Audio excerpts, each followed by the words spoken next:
Eu gostaria de começar agradecendo, como sempre, ao Google, que financia, que patrocina os nossos lanches, que patrocina o nosso almoço, permitindo que a gente tenha esse formato legal do Seminário Almoço. E agradecer, como sempre, à diretoria da FEEC, que tem nos apoiado em todos os nossos pedidos. Eu quero agradecer muito às pessoas que têm divulgado o nosso trabalho, que têm divulgado as nossas listas junto à comunidade da Unicamp. E agradecer muito aos participantes, agradecer muito a vocês que têm acompanhado o nosso trabalho, que têm vindo participar. Esse evento não tem razão de ser sem a presença de vocês. Eu quero destacar que esse talk, ele é o produto intelectual, não é meu, é um produto intelectual da professora Jo Boaler. Eu usei uma convenção que é a seguinte: tudo é dela, ela fez tudo. Eu estou aqui só realmente reproduzindo um conhecimento que foi ela quem trouxe, mas como eu sou muito bicudo e não resisto à tentação de colocar minha opinião também, a parte que não é dela, onde é meu achismo, onde coisa que eu tirei do meu bolso, eu destaquei com o fundo vermelho para não ter possibilidade de confusão do que é a minha opinião. A professora Jo Boaler é uma professora de educação em matemática da Universidade de Stanford, que também tem uma experiência de ensino de matemática em diversos níveis no Reino Unido e nos Estados Unidos, e que ensinou crianças jovens de diversas idades. E é autora de diversos livros, autora de muitos artigos na área.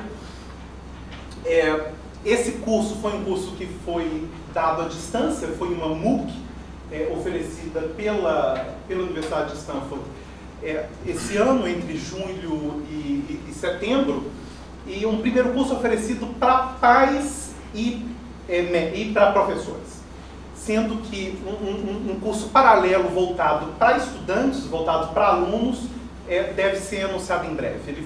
Ela falou que o objetivo era oferecer os dois cursos em paralelo, mas o curso para estudantes ainda não foi anunciado. Eu quero anunciar que esse tema do ensino de matemática, talvez não aqui no Brasil, mas nos Estados Unidos, é um tema absolutamente explosivo. Você já deve ter ouvido falar das famosas Math Wars, que foi uma polêmica sobre o ensino de matemática, sobretudo no nível fundamental e médio, que aconteceu durante a década de 90, e que foi palco justamente dessa polêmica, como a matemática deve ser ensinada. A professora Jo Boaler sofreu o ataque violentíssimo de colegas, inclusive um colega da própria Universidade de Stanford e um outro colega da Universidade de Berkeley, um ataque que ela caracteriza como um bullying. Então, para vocês verem o quão quentes as emoções chegaram a estar a respeito desse assunto que era o ensino de matemática. É muito interessante. No site dela, a Flame War está rolando aí na internet. Quem procurar achará o ataque e defesa. Procurando no Google se acha. Eu não vou detalhar esse assunto, porque eu acho que não é produtivo. O que eu quero comentar a respeito de por que talvez esse tema desperte das paixões, e isso é um dado que ela fala de dados dos Estados Unidos, mas eu acho que é mais interessante que a gente concentrar em dados do Brasil. E esse dado, que é um dado dessa chamada Prova Brasil, que é uma prova que faz um diagnóstico do ensino básico e fundamental aqui no Brasil, os dados que saíram agora em 2013 são dados que foram colhidos em 2011. E são dados abismais. Não existe nenhum outro termo para caracterizar isso. Então vocês vejam esse dado. 90% dos alunos terminam o ensino médio sem um desempenho minimamente satisfatório em matemática. Eu caracterizo isso como uma tragédia grega. Tragédia grega. A tragédia grega é aquela tragédia em que todo mundo morre e os deuses descem na Terra, né? Os deuses imperiam. Só para contextualizar esses dados, vamos falar do seguinte. Na prova de língua portuguesa, os números respectivamente são 27% e 29%. Isso é o que eu caracterizo como uma tragédia elizabetana, né? Que é aquela em que todo mundo morre, mas os deuses não descem na Terra. Então, não existe possível, não existe civilização. Não existe civilização com esses números. Não existe, isso aqui é o estado da barbárie e isso é o país em que nós vivemos. E a consequência disso é o que a gente assiste dentro dessa universidade em que nós trabalhamos, em que nós fazemos o nosso trabalho, em que eu não tenho números tão precisos, mas eu colhi números de uma tese de doutorado aqui orientada pelo professor Sérgio Leite, em que a taxa de reprovação do curso de cálculo 1, que é o curso de entrada aqui dos cursos de ciências exatas, de alunos altamente selecionados pelo vestibular, mas esse curso chega a ter uma taxa de reprovação que vai até 77%.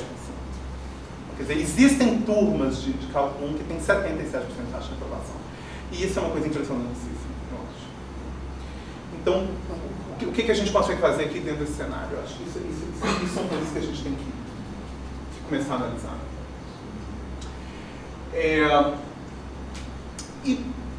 O que a professora Jo Bolle trabalha dentro desse curso? Quais são as coisas que ela apresenta nessa perspectiva de como melhorar esse cenário? Uma das principais técnicas que uma das principais coisas que ela trabalha é isso, as mensagens que a gente passa aos nossos estudantes. Eu quero prefaciar o que eu vim adiante, é que esse curso da Jo Bolle, ele virou a minha cabeça, ele mudou completamente a minha forma de ver meu ensino e de ver, inclusive, a minha orientação, a forma como eu trabalho com meus alunos de orientação. Eu acho que ao longo talvez muita coisa tenha sido novidade para mim, não vai ser para vocês, mas, olha, eu fiquei assim, para mim várias coisas foram tapas na cara. Eu pude perceber quanto eu estava sendo ingênuo na minha visão do ensino e da orientação dos alunos de pesquisa. Vamos ver essa questão das mensagens. Isso aqui não é novidade, né? Todos nós sabemos que ensinar é uma atividade complexa, é um trabalho intenso, embora nem sempre as pessoas têm essa perspectiva. Muitas vezes pessoas, sobretudo no âmbito comercial, no âmbito da administração, têm essa perspectiva de que o ensino é uma coisa que você vai criar uma receitinha de bolo, você vai massificar, você vai virar uma manivelinha que o aluno entra no moinho e sai formado. Mas nós que somos profissionais do ensino, a gente sabe disso. E isso é muito, a perspectiva de que isso é muito da dificuldade é porque no meio dessa intensa atividade, dessa atividade difícil, dessa atividade que requer a máxima atenção e o cuidado, muitas vezes o aprendizado dos estudantes, o impacto que você vai causar nos estudantes, são mensagens que dependem de um instante. São questões de um momento, de uma mensagem descuidada, de uma mensagem mal passada. Isso vai fazer uma diferença enorme para os estudantes. E tem alguns estudos muito curiosos. Esse é muito interessante. Como que o papel do professor, como que a perspectiva de que o professor se importa com o estudante tem impactos enormes no rendimento dos alunos. Então esse foi um estudo em que o controle era, o professor simplesmente dava um diagnóstico ao aluno. E o tratamento era, além de dar o diagnóstico, o professor colocava uma frase a mais, de dizer, olha, eu estou te dando esse diagnóstico, diagnóstico, eu estou te dando esse feedback porque eu acredito em você. Simplesmente essa frase. E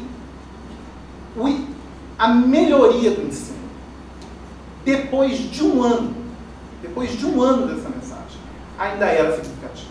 Depois de um ano de receber essa simples frase num exercício, os alunos que receberam essa mensagem ainda tinham um desempenho significativamente melhor. E com um detalhe, o efeito dessa frase era desproporcionalmente maior para aqueles alunos que tinham dificuldades.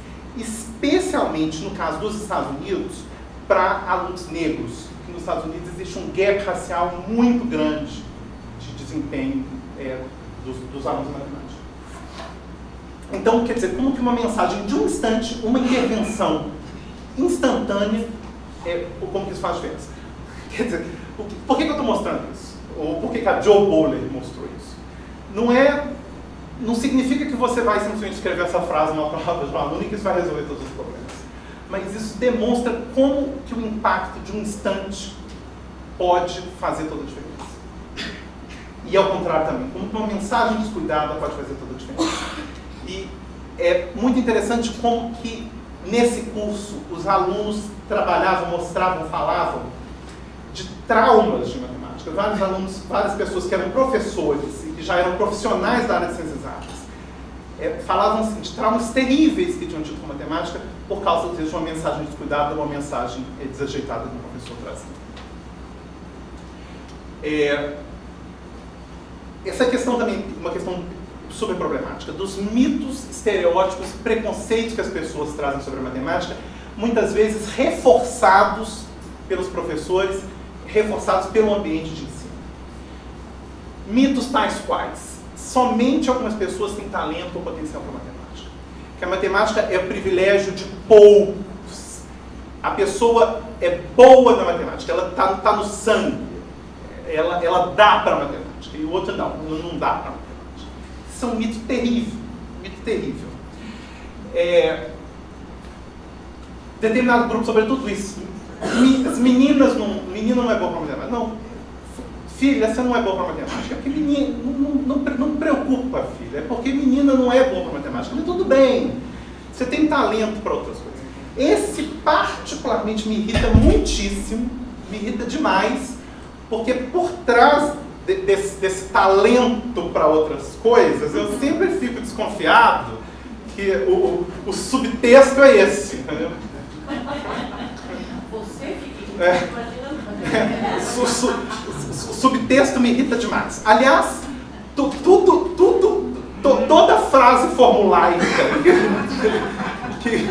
que é essa, eu acho que ela deveria pensar assim umas 10 vezes antes de dizer, porque esse tipo de frase que encaixa nesse template, eu costumo achar que, melhor não dizer. Enfim. Mas olha, frases terríveis. É normal não ir bem em matemática. As pessoas não vão bem em matemática. Não fica triste, é normal não ir bem em matemática. Matemática é impossível de aprender. Gente, se eu ouvi meu pai, engenheiro, formado, engenheiro eletricista, quando eu tinha 10 anos, 9, 8, meu pai me falou essa frase, abre aspas: meu filho, ninguém sabe série de Fourier. É impossível aprender série de Fourier. Fecha aspas. Eu ouvi essa frase. Olha que coisa interessante. É impossível aprender. Porque matemática só é para os caixões, para os geeks, para os nerds. Quanto que a gente não ouve isso? Né? Que algumas pessoas simplesmente não dão conta. Olha, filha, desiste. Isso não é para você. Etc. Né? E isso é extremamente deletério para o ambiente. Extremamente deletério. Mas isso é que é muito curioso. Os estereótipos positivos também podem ser lesivos. No caso dos Estados Unidos, eu não sei se a gente tem isso aqui no Brasil ou no estado de São Paulo, então eu só me comentar. Nos Estados Unidos existe muito estereótipo de que os asiáticos, né, são bons em matemática. E isso é terrível, porque cria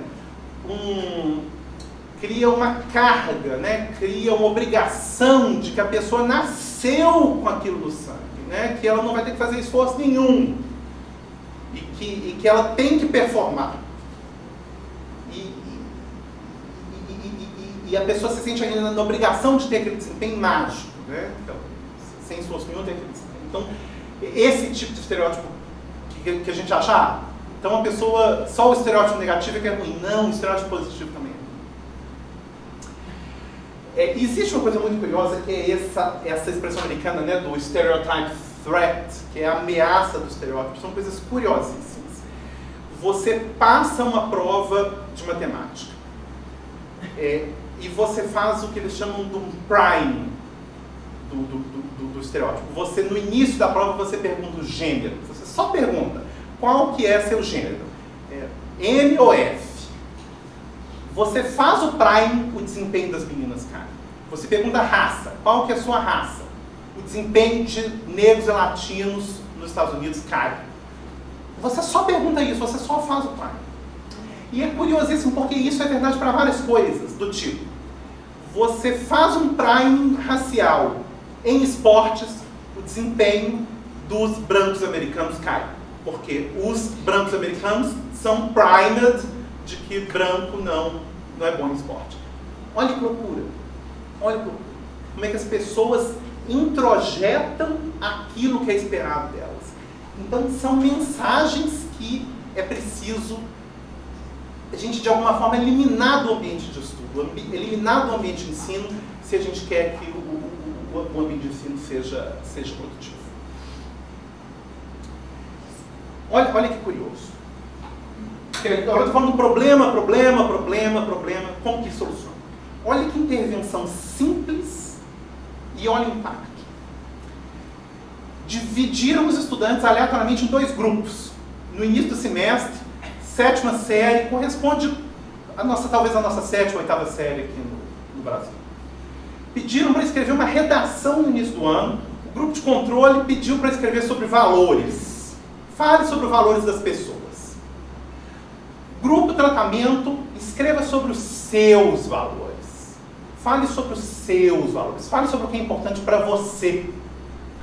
Redução de 40% do gap racial de desempenho matemático. 40%. Porque a pessoa passa a se identificar como indivíduo. Identificar com os seus valores. E não os valores do estereótipo racial. Eu fiquei impressionadíssimo com isso. Ok. Dentro dessa perspectiva, ainda dentro desse mas agora numa perspectiva mais específica, que tipo de atitude nós estamos fomentando para os nossos alunos? 2 atitudes possíveis. Deixa eu avançar aqui. Uma atitude que é a atitude de constatação, que é como eu introduzi essa ideia do fixed mindset, e a atitude de crescimento. Esse trabalho é o trabalho dessa Carol Dweck, e os experimentos que ela faz são experimentos muito interessantes. Você pega estudantes e começa a elogiar eles pela inteligência. Você diz, você está de parabéns porque você é muito inteligente. Ou você pega estudantes e elogia pelo esforço. Você diz, nossa, você está trabalhando muito bem, você está trabalhando muito focado, você está fazendo um grande esforço de crescimento. Olha, o que ela começou a observar é que os estudantes que eram elogiados pela inteligência começavam a evitar as tarefas difíceis. Quando eles podiam escolher, passavam a escolher as tarefas mais fáceis, as tarefas menos ameaçadoras. E os que eram elogiados pelo esforço, o contrário. Escolhiam as tarefas mais desafiadoras, as tarefas mais difíceis. E ela começou a desenvolver essa teoria, que é a teoria de que existem mindsets, existem atitudes que levam ao sucesso. E que uma das maiores dificuldades para ter o sucesso no ensino é essa atitude, que ela chama de mindset fixo, que é essa atitude, que é a atitude da constatação. De que ensino de que, à medida que o aluno se depara com a tarefa difícil, quando ele tem uma dificuldade, essa dificuldade significa que ele está constatando que ele não sabe, que ele está constatando que ele não é bom, que ele está constatando que ele não tem talento. Ao contrário do estudante, que tem uma atitude que, quando ele se depara com a dificuldade, ele está crescendo, ele percebe como, olha, eu estou tendo dificuldade nisso, significa que eu estou crescendo, significa que eu estou aprendendo, significa que eu estou evoluindo. Atitudes diametralmente opostas. Ela percebeu que essa atitude é a atitude dos alunos que aprendem, é a atitude dos alunos que têm sucesso. E essa é a atitude dos alunos que evitam o trabalho, evitam o esforço, evitam se colocar em situações de angústia, de ansiedade e que não têm sucesso.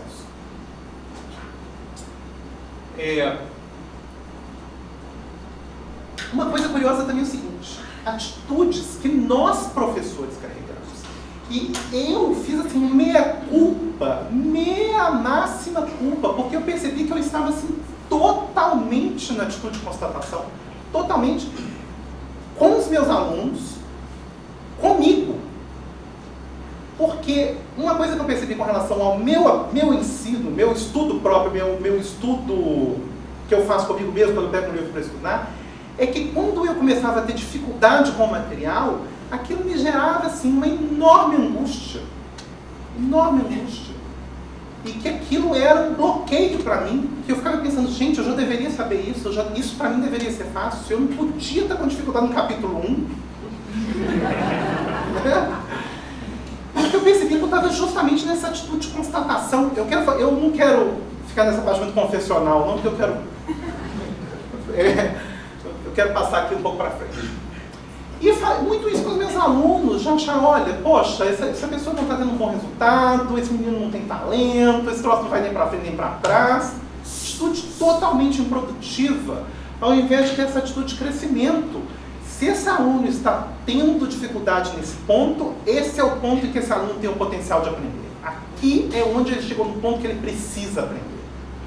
Então, para mim, essa parte do curso da Bowley foi a parte que, foi o que eu mais aproveitei do curso, foi isso. Eu achei isso aqui fantástico. E ela insiste muito que nós, professores, a gente tem que abandonar as nossas ideias recebidas a respeito de talento, a respeito de aluno bom, aluno ruim, aluno alta performance, aluno baixa performance, e a gente tem que se atualizar dos recentes estudos a respeito da plasticidade cerebral.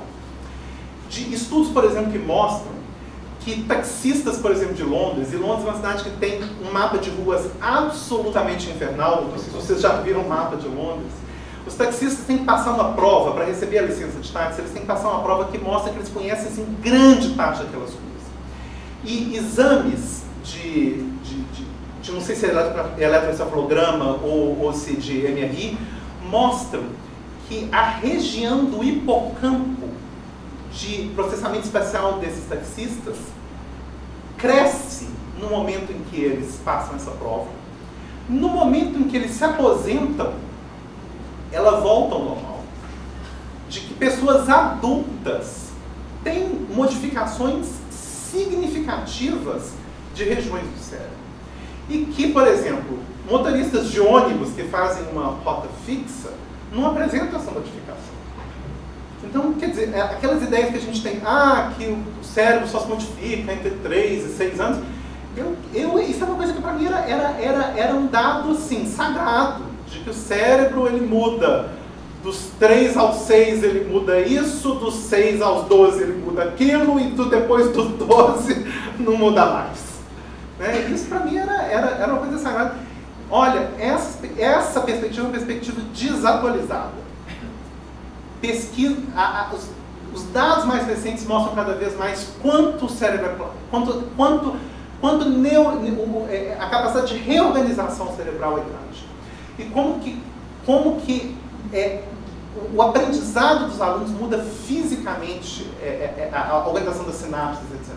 Como que existe um crescimento cerebral através do aprendizado. Liga para mim o som que eu quero. Gente, eu não resisti. Vocês têm que ouvir a Dweck falando. Eu quero que vocês tenham uma experiência de primeira mão de ver a Dweck falando. Eu trouxe um vídeo curto o suficiente que eu espero que caiba em fair use. Mas vocês têm que ouvir a Dweck falando. When students are in a fixed mindset where everything and everybody is judging how smart they are, they see effort and difficulty as meaning they're dumb.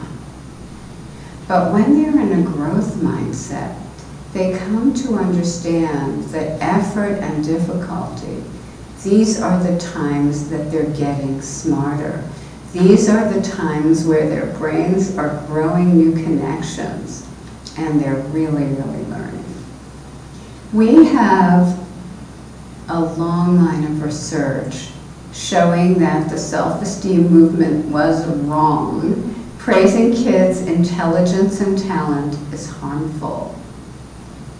It puts them in a fixed mindset. It makes them afraid of difficult tasks. It makes them less resilient and less persistent when they hit errors. They only care about looking smart and never doing anything that would contradict that. Parents think the greatest gift they can give to kids is this gift of praising intelligence. It isn't. It saddles them with a big liability. Instead, what should you do? Praise the child's process, the strategies they use, the effort they put in, the persistence they showed, their focus in doing the problems. This gives them a growth mindset. And it tells them what they can do when they're struggling. Those same things. It tells them how to overcome obstacles. Not just why they succeeded, but what they can do to be successful in the future. This is the greatest gift we can give to kids. We published a study recently showing that mothers' praise to their babies, 1 to 3 years of age, predicted the child's mindset and desire for challenge 5 years later. So that praise is powerful.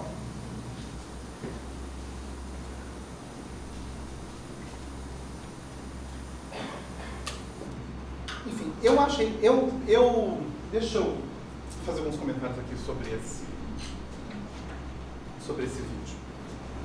Eu tive, para preparar esse talk, eu assisti o curso da Bowler de cabo a rabo de novo, e em particular assisti de novo todas essas intervenções da Carol Dweck. Existem várias intervenções dela no YouTube que eu recomendo enfaticamente que vocês assistam, porque são muito interessantes e muito tocantes, muito emocionantes. Eu acho que o esforço é uma coisa essencial para conseguir qualquer tipo de sucesso. Mas quando o esforço significa que você é burro, quando a associação eu estou me esforçando e então eu sou burro, como que a gente espera que os alunos se esforcem? Como a gente quer que os alunos se dediquem, se esforcem, se eles estão associando isso a um sintoma de burrice? Não vai acontecer. Então, essa mudança de atitude, ela é uma coisa, absolutamente essencial. Eu quero comentar uma coisa. Eu tive a ocasião de conversar numa situação social com uma terapeuta aqui da Unicamp que atende a nossa comunidade de estudantes. E essa terapeuta, ela me comentou de um fenômeno terrível que acontece com os meninos, porque, como eu disse para vocês, nossos estudantes, eles vêm de uma população extremamente seleta. Os nossos estudantes são creme, são creme do creme. Então, normalmente, são crianças, são jovens que têm uma história de sucesso escolar muito grande. E quando chegam no Unicamp, muitas vezes estão vindo de outras cidades. Então, perdem a estrutura familiar, se distanciam da estrutura familiar. Chegando na Unicamp, tem uma quebra na história de sucesso, porque descobrem que aquilo que para eles era extremamente fácil, muita facilidade em matemática, muita facilidade em física, muita facilidade no que quer que fosse, não existe mais e que as coisas são muito mais difíceis do que eles achavam. E que eles eram, talvez, o melhor aluno da escola de onde eles vieram. Eles eram o melhor aluno da escola onde eles vieram. E, de repente, eles tomam bomba em cálculo 1. E como isso é extremamente desestruturante, é extremamente desanimador. E nós, professores, nós somos extremamente mal preparados para lidar com isso. Gente, eu tive ninguém nunca virou para mim e me falou 5 minutos, nem 5 minutos, nem 5 segundos. E me disse: Eduardo, olha, os alunos que você vai ter vão ter certas dificuldades emocionais que vão prejudicar o ensino, vão prejudicar a aprendizagem, e você pode ter um certo ferramental para lidar com essas dificuldades. Ou você pode encaminhar esses alunos para que eles lidem com essas dificuldades. Então, existe um conundro aí que é uma coisa muito interessante. A Paula me encaminhou recentemente um artigo, né, falando exatamente sobre isso, sobre como algumas profissões de ciências humanas criam certas estruturas seja estruturas de às vezes de rituais, às vezes de vestimenta, às vezes de protocolos, que trazem para os estudantes uma sensação de privilégio, uma sensação de conquista, uma sensação uma sensação de um ganho, né? Ou são os estudantes de direito que começam a usar ternos e gravatas, e que muitas vezes aquilo é reestruturante. Eu acho essa solução meio tacanha, para falar a verdade. Não é uma solução que eu admiro. Eu acho meio brega isso. Mas é uma solução. E que, como que nós das ciências exatas não temos solução nenhuma, nem tacanha, nem elegante. E muitas vezes para um aluno de engenharia que perde completamente essa estrutura e que vai sendo assim massacrado pela estrutura do ensino, sem ter nenhum reconhecimento, nenhum ganho. Como que isso é desanimador, como que isso é triste. É muito interessante isso. Eu achei aquele artigo muito interessante, eu achei muito curioso. Só passando para comentar essa slide, é o seguinte. Novamente, como que os efeitos desse trabalho de intervenção da mudança de atitude, de passar de uma atitude de constatação para uma atitude de crescimento, novamente, o efeito é desproporcionalmente alto nas populações que são justamente as mais desprotegidas, justamente as mais vulneráveis. Ou seja, nos casos dos Estados Unidos, mulheres, negros, latinos, etc., têm uma resposta desproporcionalmente melhor, que reduz o gap de desempenho desses alunos. E que eu achei muito interessante. Intervenção que é feita no ensino fundamental e que perdura até o nível universitário. Só para finalizar aqui esse tema, existem coisas, tudo bem, pode até não ajudar, mas vamos tentar não atrapalhar. Existem coisas que são terríveis. Primeiro é separar os estudantes por habilidade. Parece intuitivo, né? Vamos fazer uma turma dos alta performance e uma turma dos baixa performance. E aí a gente pode homogeneizar a turma e atender as necessidades. Tragédia, horror, porque isso prejudica os bons e os ruins, né? Os bons e os ruins. Isso gera uma atitude fixa nas duas turmas, prejudica a performance de todos. Então, isso aqui é um erro clássico. Isso instila a atitude de constatação como nenhuma outra coisa que pudesse ser feita. E isso aqui também é terrível. Esperar pouco dos estudantes. Existe um ciclo vicioso de que os estudantes começam a ter pouco resultado, a gente começa a esperar pouco dos estudantes, os estudantes têm um resultado pior, a gente começa a esperar menos ainda. Isso aqui é um ciclo que a gente tem que tentar quebrar. A gente tem que esperar muito dos estudantes, a gente tem que ser exigente, a gente tem que esperar muito dos estudantes. Não é a resposta ao problema de desempenho dos estudantes, não é colocar a barra baixa. Não é colocar barra baixa. E eu vou falar disso um pouco mais assim. Isso também é uma parte que eu achei fantástica. A importância do erro. E repare que as coisas estão completamente ligadas, né? Se a atitude de crescimento mostra que o momento do aprendizagem é aquele momento da dificuldade, que a dificuldade é o momento em que o aluno está aprendendo, o erro vira central no ensino. E vocês vão lembrar talvez do toque do Renato, que foi o primeiro toque desse ciclo, em que ele falou do peer instruction e como que o peer instruction é fundamentalmente assentado no momento em que o professor identifica os erros conceituais e que ele trabalha os erros conceituais coletivamente. E olha, existem vários elos aqui nas coisas que a gente está dizendo. Olha, vamos avançar aqui. O erro é importantíssimo, mas os meninos estão apavorados de errar. Os meninos não querem errar de ninguém. Antes de ver o curso, eu não falava em erro, não. Eu falava em pagar mico. Eu falava para os meninos, gente, vocês não podem ter medo de pagar mico. Porque eu pedi para os meninos para participarem na aula, responderem minhas perguntas, compartilharem as dificuldades. E eu peço, perguntas XPTO. Ninguém levanta a mão. Ninguém quer levantar a mão. Ninguém quer se voluntariar como tributo para poder responder as perguntas. Porque as pessoas estão apavoradas, é a cultura do feio. Nós não temos essa coisa? É a cultura do feio. Ninguém quer pagar mico na frente dos outros. E eu falo para os meninos, gente, o mico é nosso amigo. Não tem jeito, não tem aprendizado possível sem o mico. E eu achei curioso de ver o eco disso, de ver isso de uma maneira mais articulada, mais estruturada no curso da Bowler. E de ver essa constatação aqui da Alina Tudgen, uma articulista do New York Times, de dizer, a nossa geração está apavorada, não quer errar de jeito nenhum. E nós reforçamos essa atitude de diversas formas.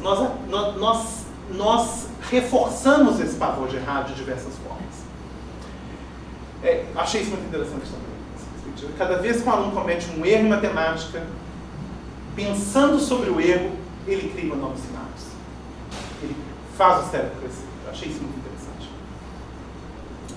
Olha, errar é muito produtivo em matemática. Errar e retrabalhar produz um trabalho cerebral muito mais intenso do que acertar de primeira. Errar muda o cérebro, mas os alunos se sentem massacrados pelo erro e as estruturas dos nossos cursos, as nossas avaliações, elas punem o erro, elas desestimulam ou até não dão oportunidade nenhuma de retrabalho. Ou seja, nós não estamos estimulando uma atitude de crescimento que é fundamental para conseguir todos esses efeitos. Então, como que a gente vai fazer para fomentar esse aprendizado de erro? Quais são os mecanismos para a gente fomentar essa aprendizado de erro? Primeiro, nós temos que, de uma forma, quebrar essa cultura da velocidade. A nossa sociedade hoje é a sociedade do need for speed. Né?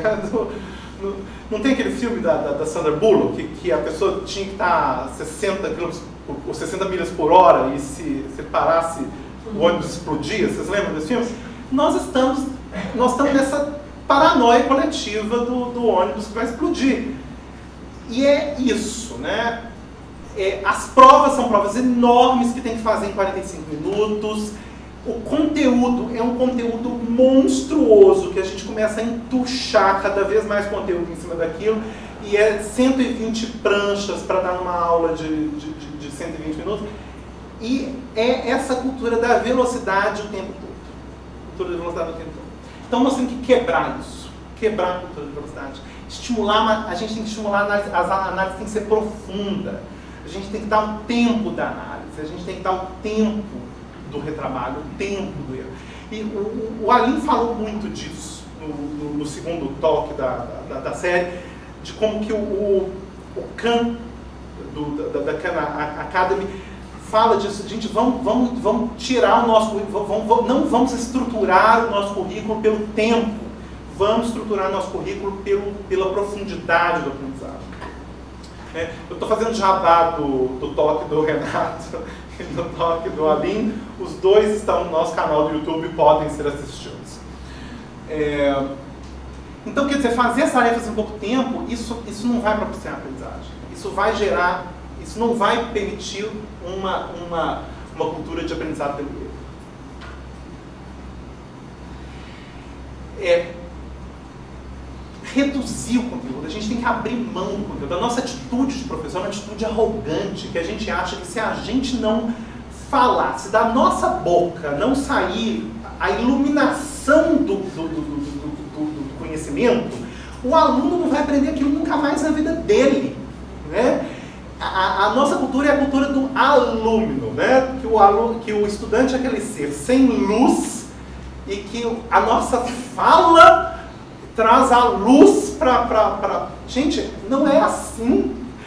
Hoje tem Google, tem Wikipédia, tem base de livros digitais da Unicamp, tudo isso tem muito mais conhecimento que nós. Entendeu? Conteúdo não é o que interessa. Se não for hoje, vai ser daqui a um ano. Se não for daqui a um ano, vai ser daqui a 5. O nosso papel não pode ser o de despejar conteúdo da cabeça dos meninos. Isso é pobre. A largura de banda da nossa fala é muito pequena para a quantidade de conhecimento que existe no mundo. Você pode entuchar conhecimento no seu currículo até você ficar roxo de tanto falar. E você não vai competir com Wikipédia. Não vai. Então esquece esse negócio. Conteúdo exposto não é conteúdo aprendido. Isso é ilusão. Vamos ter uma proposta mais minimalista com relação aos nossos currículos. Quebrar a cultura da prova pela prova. Essa coisa da prova é uma coisa terrível, né? Que essa cultura da prova, tem que ter prova e a prova... Olha, essa cultura da prova pela prova, ela desestimula a tomada de risco. Ela pune o erro, porque tem aquele momento marcado que o aluno tem que sentar, regurgitar em 60 minutos tudo que ele aprendeu nos últimos 2 meses, etc. E, normalmente, as nossas provas são provas de velocidade, porque o tempo é curto. Vamos criar uma cultura de avaliar. O avaliar tem que ser um avaliar para aprender. Quer dizer, os alunos têm que poder refazer as questões, porque o erro tem que ser uma oportunidade de aprendizado. E reduzir a ansiedade evitando uma prova que tem pressão do tempo, que não propicia aprendizado. Agora vem a parte polêmica, hein? Isso é uma opinião minha, isso é boa, eu não falo não. Eu acho que prova é igual jogar xadrez. Jogar xadrez é ótimo para desenvolver a capacidade de jogar xadrez. E fazer prova é ótimo para desenvolver a capacidade de fazer prova. E eu acho que a capacidade de fazer prova é de 0 valor social. Eu acho que treinar o aluno para fazer prova não vai gerar o pibão da Dilma, entendeu? Então, se a gente quer o pibão da Dilma, entendeu? Não é treinando a meninada para fazer prova. Não é. O que adianta ter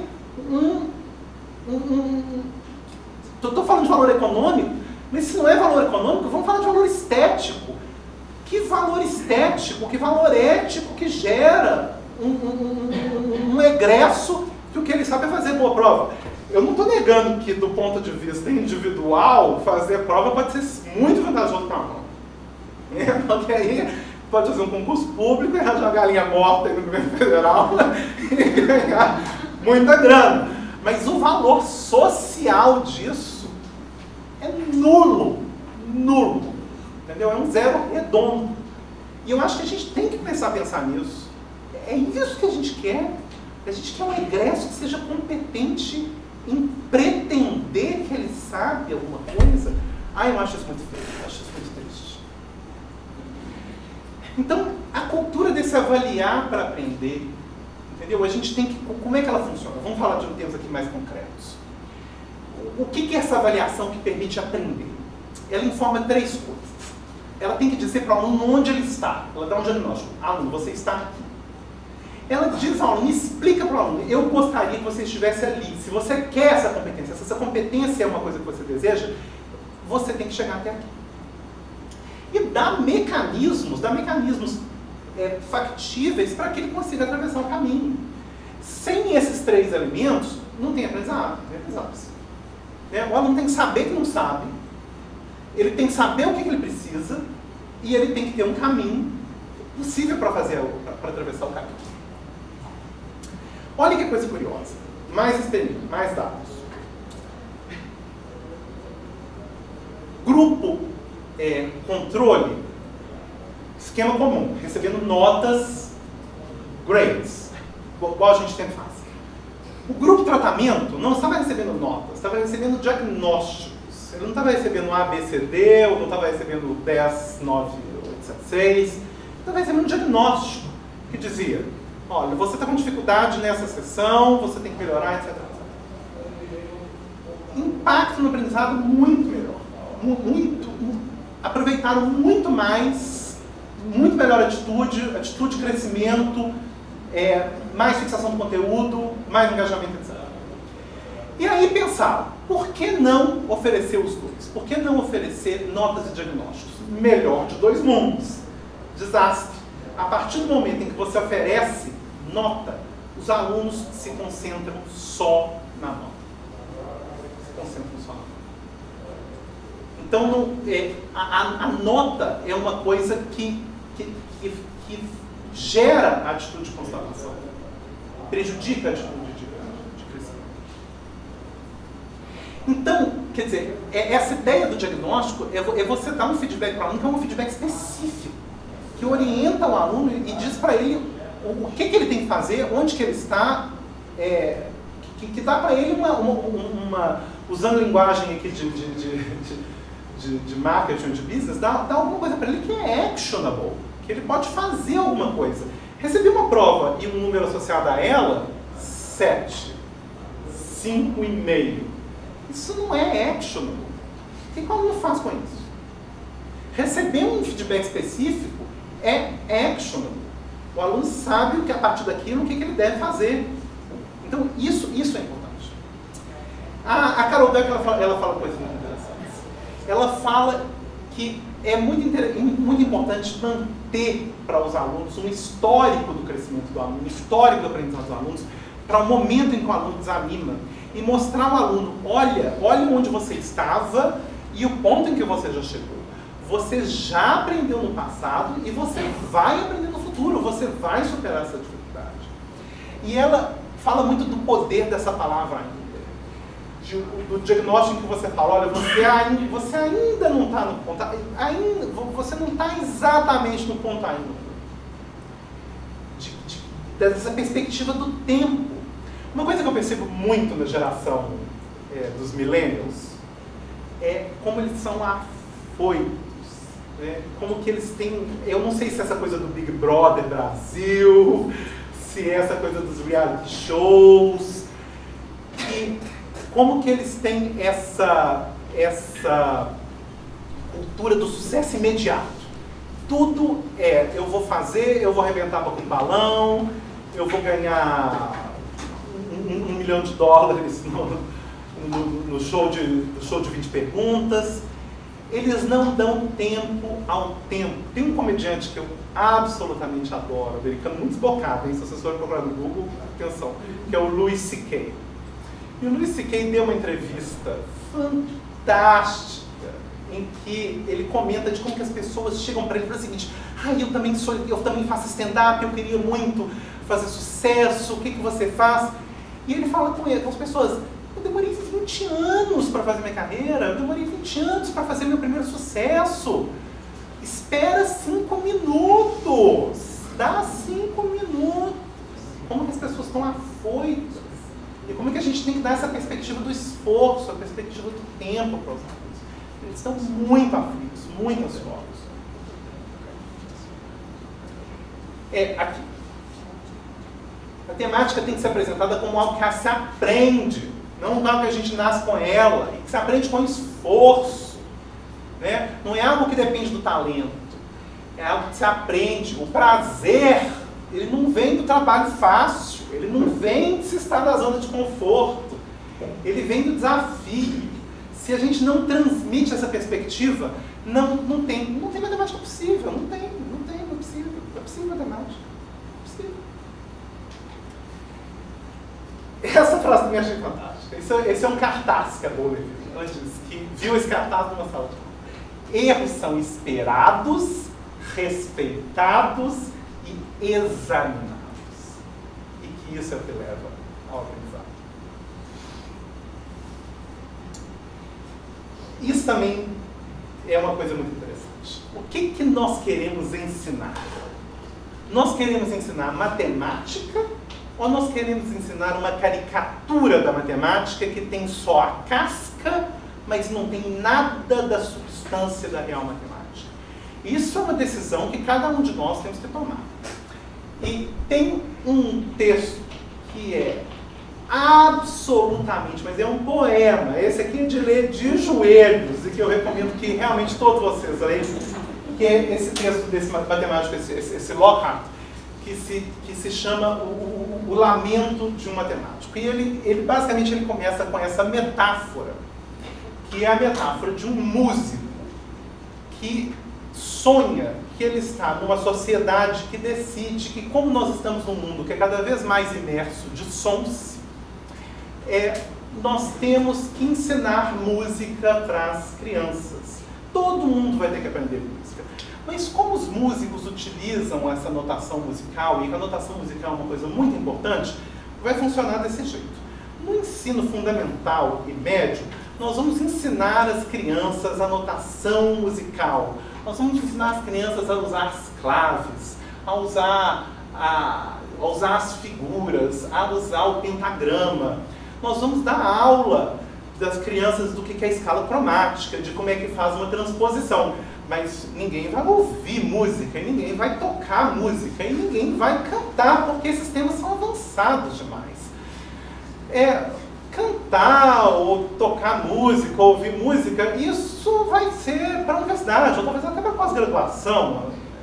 Afinal, é importante a pessoa se preparar, mas é importante a gente instilar nos alunos aquela perspectiva de que é importante eles se dedicarem bastante para isso, porque isso vai ser importante para eles no futuro, né?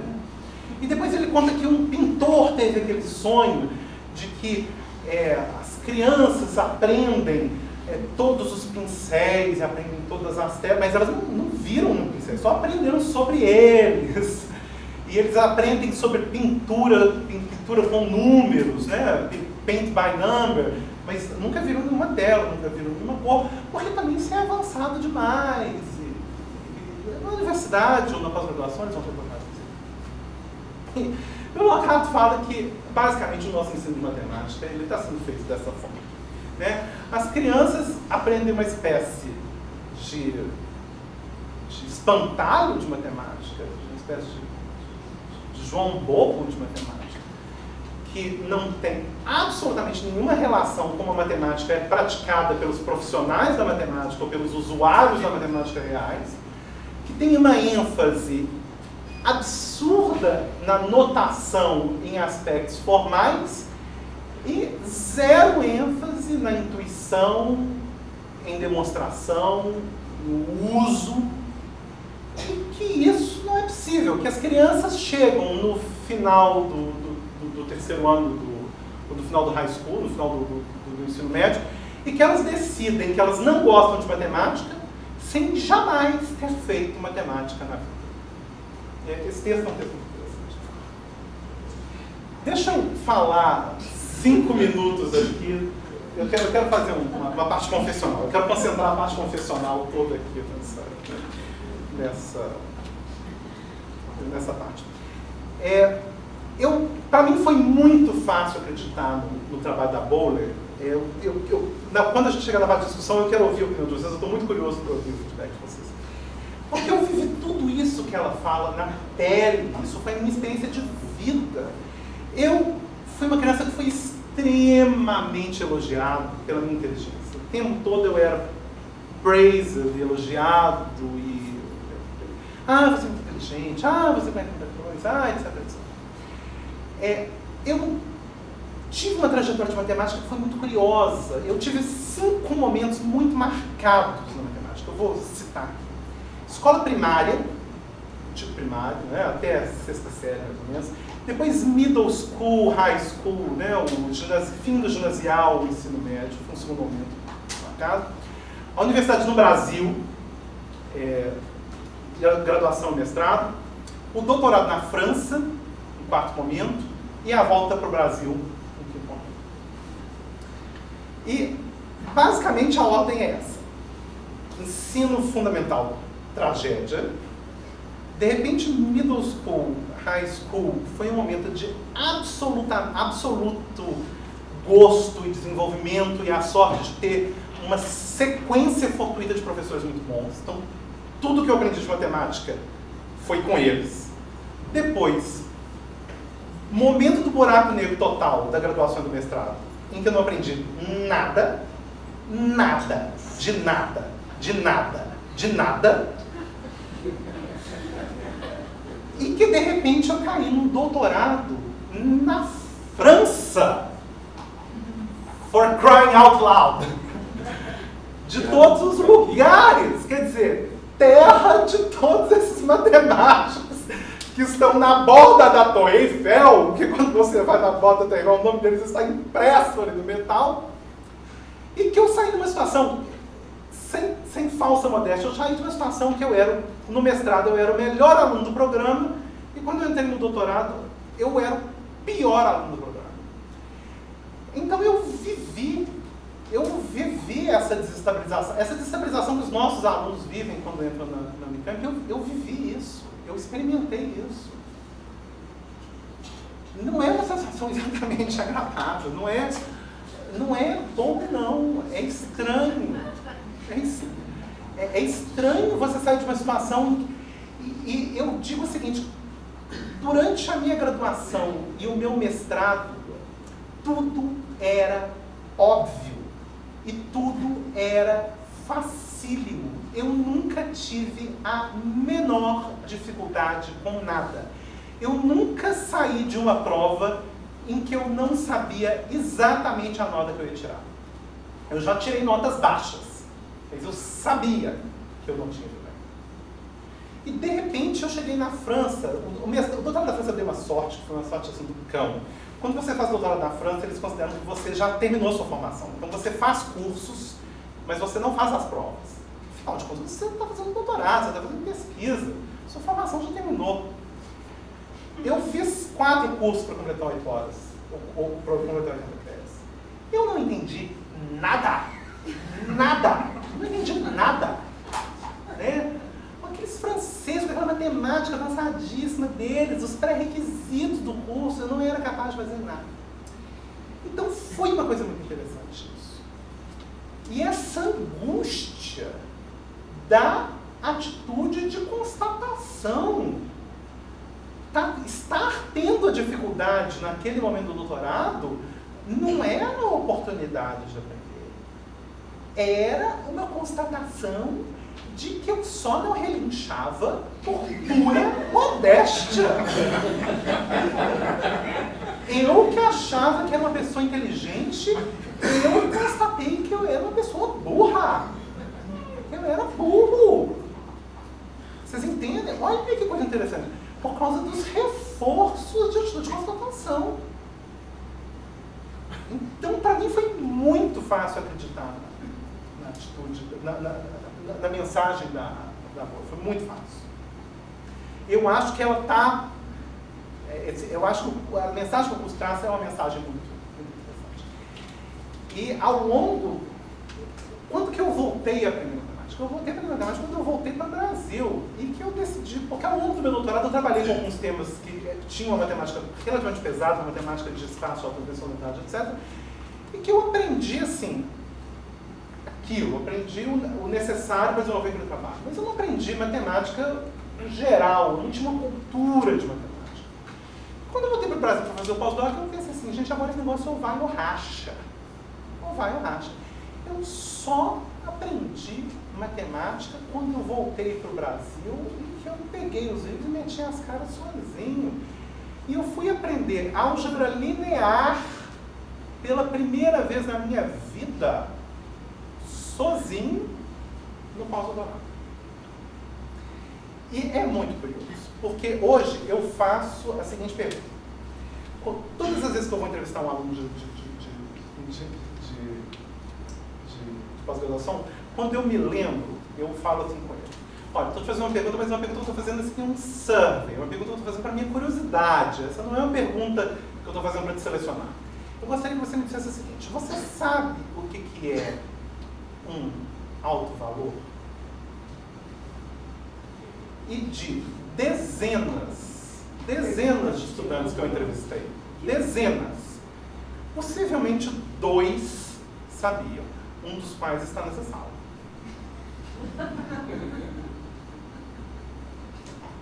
Entendeu? Sendo que isso é um dos tópicos centrais, João. Essa pergunta é uma pergunta importante, é importante para mim, eu preciso começar a mudar isso.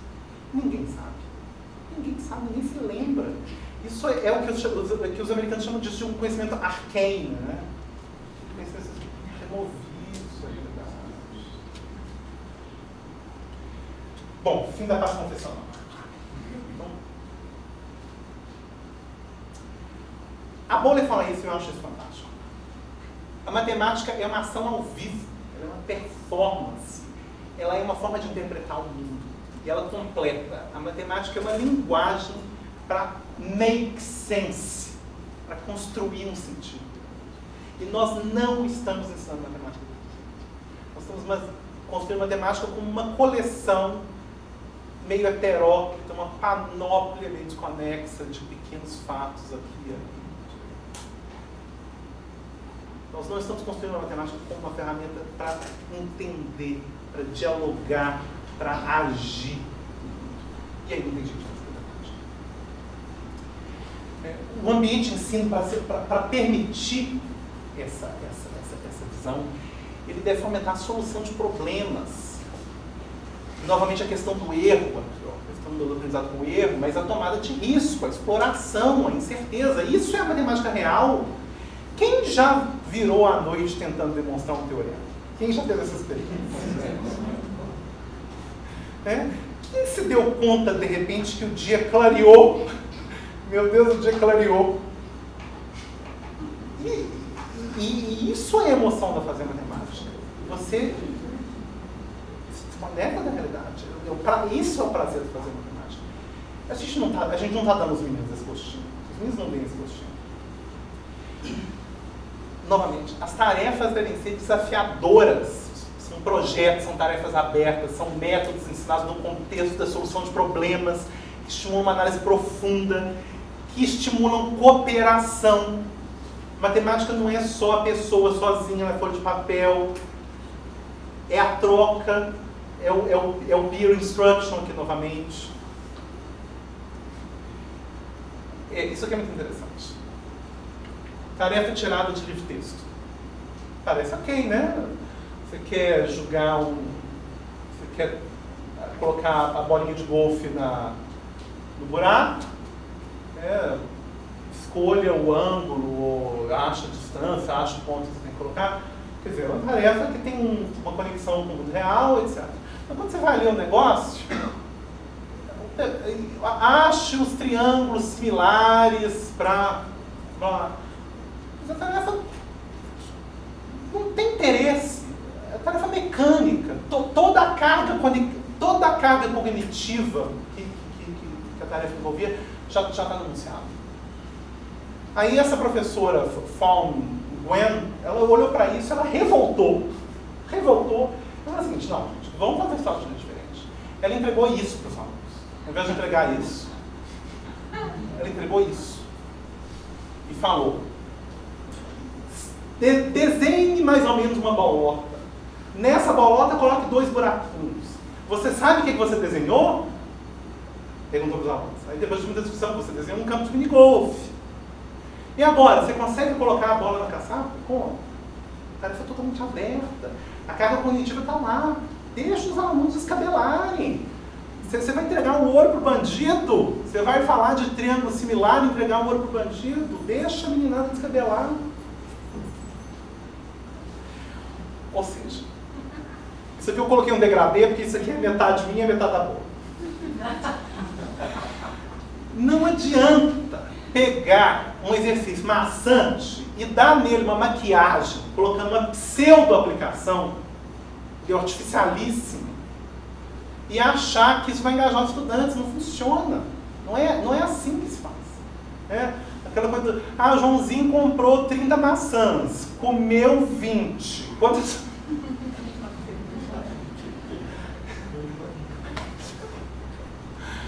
Entendeu? Então, coisas que são muito importantes. Percepção de número, number sense. Percepção de número é aquela ideia. Alguém, por acaso, aqui, dentro dessa sala, multiplica por 99? Alguém faz a conta de multiplicar por 99? Ninguém. Alguém pode fazer várias contas. Eu, particularmente, o que eu faço é colocar 2 zeros e tirar 1. Possivelmente, cada um de vocês faz outras contas. Mas não são todos os alunos que têm essa sensação de número e que percebem que os números podem ser manipulados. Os números, existe um sentido numérico em que aquelas propriedades comutativa, distributiva, blá blá blá, aquelas coisas não são letra morta, não. Aquelas coisas existem para serem usadas de maneira vantajosa, para simplificar a nossa vida. Aquilo não é letra morta da álgebra. Aquilo é o sentido do número, aquilo é o gosto do número. Os alunos que não têm essa percepção numérica na aritmética têm dificuldades formidáveis quando chega na álgebra. Ok, nós estamos falando de ensino fundamental. Mas eu quero dizer o seguinte. Nossos alunos que não têm esse number sense da parte vetorial, nossos alunos que não enxergam o espaço vetorial, que não percebem as propriedades vetoriais, o que uma operação linear é capaz de fazer com um vetor? E o que uma operação linear jamais será capaz de fazer com um vetor? Esse number sense, esse vector sense. Aluno que não tem vector sense não consegue fazer nada em matemática avançada. Nada. Nada. Porque eu vou dizer para vocês uma coisa. Sem cálculo 1, dá para fazer muita coisa em matemática. Muita coisa. Sem álgebra linear, não dá para fazer nada em matemática. Não dá para fazer nada. Porque a notação de tudo, notação de estatística, como a diferencial é uma aproximação linear da função, todo cálculo diferencial usa a linguagem linear. Processo estocástico. Tudo que vale a pena ser estudado usa a linear. Aluno que não tem vector sense não aprende nada. E eu sei porque eu vivi isso na pele. Eu descobri, gente, eu não consigo entender nada, não consigo aprender nada. Por quê? Porque eu não sabia álgebra linear. Não é que eu não sabia álgebra linear, não é que eu não sabia multiplicar um vetor normal. Isso é moleza, faz uma decomposição LU. Isso é barbada. Isso todo mundo faz. Tem o sentido, entende o que está acontecendo. Entende do mesmo jeito que a gente entende que multiplicar 100, multiplicar um troço por 100 é multiplicar por 99 é multiplicar por 109. Esse troço tem que estar no sangue, gente. E os nossos alunos não têm. Não tem mesmo. Não tem mesmo. Então, eu estou avançando aqui no tempo pra caramba. Deixa eu acelerar aqui. Essa ideia da compressibilidade. O aluno que introjeta essas noções, ele percebe isso, essa ideia da compressibilidade. Eu vou deixar vocês lerem isso oportunamente, mas essa ideia de que o primeiro trabalho, quando a gente se depara com uma coisa pela primeira vez, é um trampo. Mas se a gente conseguiu ter a intuição, se a gente agarrou a intuição, aquilo vira um fato. Aquilo vira um fato que é uma ferramenta que a gente vai usar para sempre. Vira um passo depois na demonstração. E esse poder de compressibilidade da matemática é uma das grandes alegrias da matemática. É você passar horas entendendo aqueles troços, aqueles cortes de DD15, e depois aquilo vira um passo no capítulo seguinte da análise. Então, é isso que a gente precisa dizer para os alunos, de que a matemática ela é igual, de certa forma, é igual a computação. Existe uma hierarquia de abstrações que depois que a gente entendeu o miolo, a gente usa aquilo de uma maneira abstrata. É igual chamar o printf. precisa de entender como é que o print-f é por dentro, não. Vocês entendem que os meninos não têm, eles não estão entendendo usar, eles não estão conseguindo entender esse ferramental. E essa é a importância de quebrar esse contrato didático. Por quê? Os alunos passam a esperar que o trabalho seja fácil e quando o trabalho é difícil, solicitam, querem ser spoon-fed, como se diz em inglês, né? Querem ser ensino colheradas. E você sente, como você sente que a sua obrigação é explicar, você cede a essa tentação. Isso vai criando novamente um círculo vicioso de esvaziar o desafio cognitivo das tarefas. Importante quebrar esse contrato. E é importante como quebrar esse contrato sem gerar conflito com os alunos. É importante que os objetivos didáticos sejam comunicados claramente. Os alunos têm que entender o que você quer com as tarefas que estão sendo passadas para eles. O trabalho de ensino tem que ser um trabalho cooperativo. Porque a quebra de paradigma é uma quebra que gera conflito, que gera surpresa, que gera espanto. Então eu acho que é importante estabelecer uma cooperação de forma a trazer a simpatia dos alunos para esse novo projeto didático e convidar para esse desafio.